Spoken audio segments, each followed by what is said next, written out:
Il y a 14 siècles, Dieu a fait descendre le Coran sur l'humanité pour la guider. Il appelait les gens à être guidés vers la vérité en adhérant à ce livre. Depuis le jour de sa révélation jusqu'au jour de la résurrection, cet ultime livre divin demeurera le seul guide de l'humanité.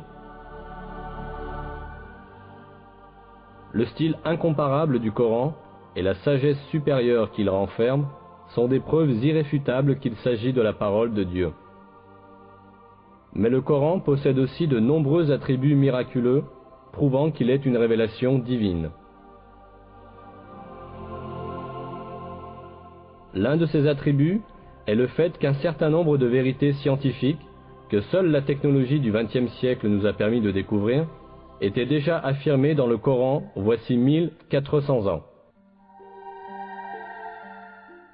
Bien sûr, le Coran n'est pas un ouvrage scientifique. Cependant, de nombreux faits scientifiques qui sont exprimés dans ces versets, d'une manière extrêmement concise et profonde, n'ont été découverts qu'au moyen de la technologie du XXe siècle.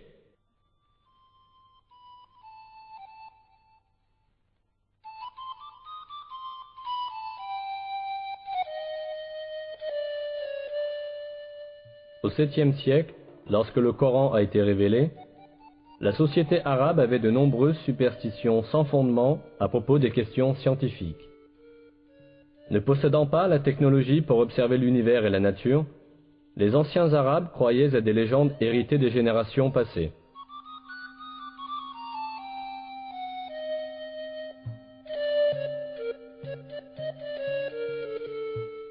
Ils supposaient, par exemple, que les montagnes soutenaient le ciel. Ils croyaient que le monde était plat et qu'il y avait de hautes montagnes à chaque extrémité. On pensait que ces montagnes étaient des piliers qui maintenaient en l'air la voûte du ciel.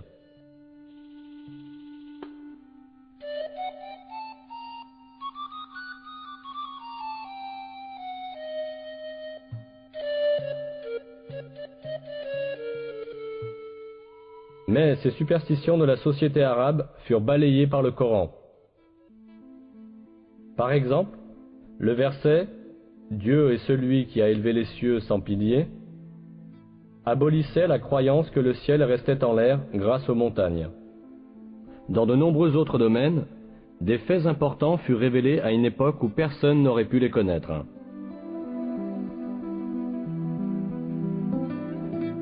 Le Coran, qui a été révélé à une époque où les gens savaient très peu de choses sur l'astronomie, la physique ou la biologie, contient des faits essentiels sur des sujets variés, comme la création de l'univers, la création de l'être humain, la structure de l'atmosphère et les équilibres délicats qui rendent possible la vie sur Terre. Examinons maintenant quelques-unes des vérités scientifiques révélées dans le Coran.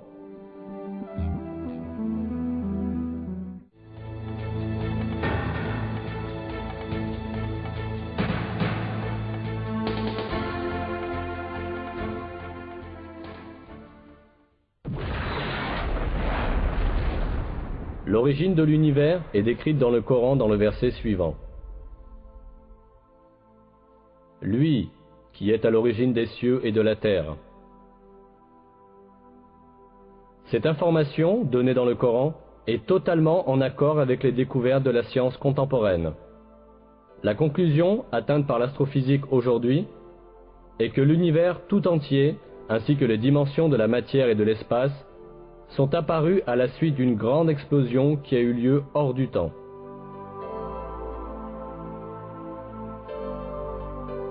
Cet événement, connu sous le nom de Big Bang, a produit l'univers tout entier il y a environ 15 milliards d'années, le créant à partir du néant à la suite de l'explosion d'un point unique.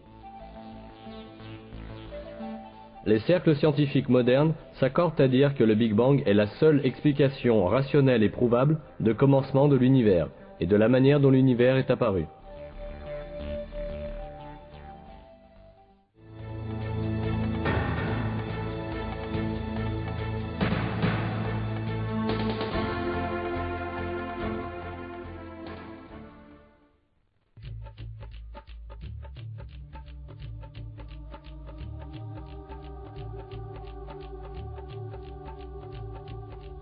Dans le Coran, qui a été révélé voici 14 siècles à une époque où la science de l'astronomie en était à ses balbutiements, l'expansion de l'univers est décrite ainsi.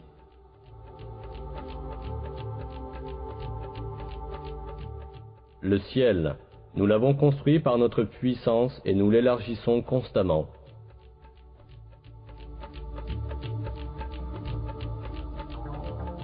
Le mot ciel, utilisé dans ce verset, est employé en divers endroits du Coran pour désigner l'espace et l'univers. Ici encore, c'est dans ce sens que le mot est employé. Autrement dit, le Coran nous informe que l'univers est en expansion. C'est exactement à cette conclusion que la science est parvenue aujourd'hui.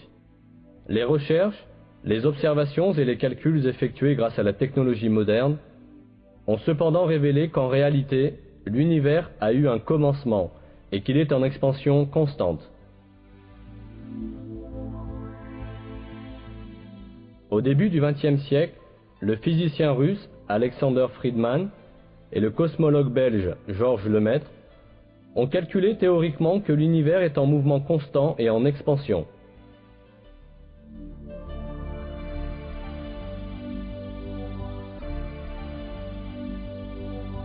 Ce fait devait être prouvé par l'observation en 1929. En observant le ciel avec un télescope, l'astronome américain Edwin Hubble découvrit que les étoiles et les galaxies s'éloignaient constamment les unes des autres.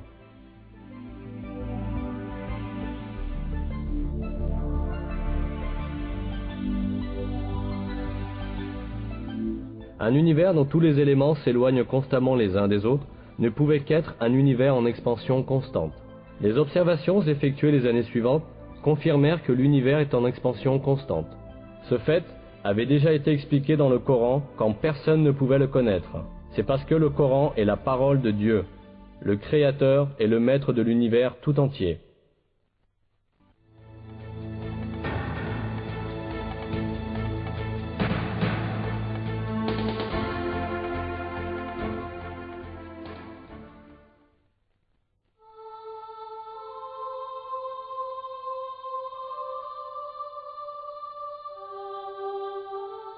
Les versets du Coran évoquant le soleil et la lune soulignent que chacun se déplace dans une certaine orbite.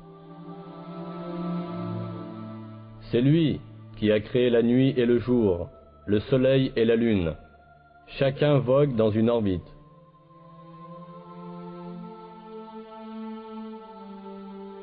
Un autre verset mentionne également que le soleil n'est pas statique, mais se déplace dans une certaine orbite. Et le soleil court vers un lieu de séjour qui lui est propre. Telle est la détermination du Tout-Puissant, de l'Omniscient.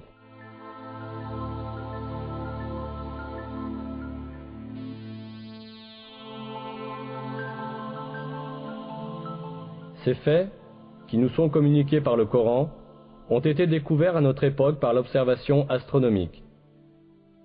Selon les calculs des experts en astronomie, le Soleil voyage à la vitesse extraordinaire de 720 000 km à l'heure. Cela signifie que le Soleil parcourt environ 17 280 000 km par jour. Avec le Soleil, les planètes et les satellites de son système gravitationnel parcourent aussi la même distance. De plus, toutes les étoiles de l'univers effectuent le même genre de déplacement organisé. Le fait que l'univers tout entier est plein de chemins et d'orbites de ce genre est exprimé dans le Coran en ces termes. Par le ciel aux voies parfaitement tracées.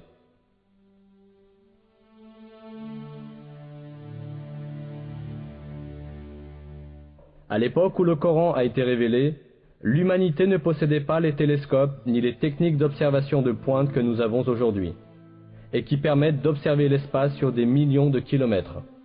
Elle n'avait pas non plus la connaissance moderne de la physique ou de l'astronomie. C'est pourquoi, à l'époque, il était impossible de déterminer scientifiquement que l'espace est plein de voies parfaitement tracées, comme l'affirme le verset. Cependant, ce fait est déclaré explicitement dans le Coran, qui a été révélé à cette époque, parce que le Coran est la parole de Dieu.